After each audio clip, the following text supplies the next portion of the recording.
Hi guys, I had a really good question asked to me about the post I put about your water, making sure your pipes don't freeze.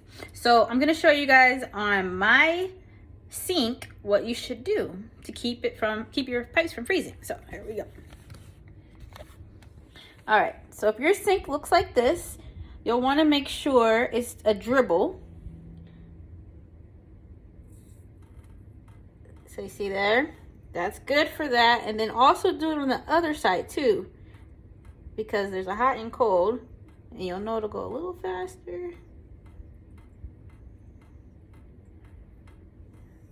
See, it's going faster now.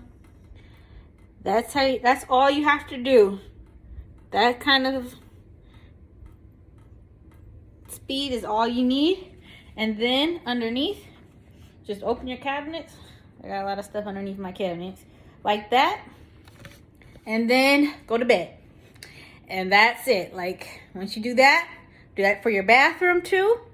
And you're set. Let me know if you guys have any other questions and I'll make a video. Bye.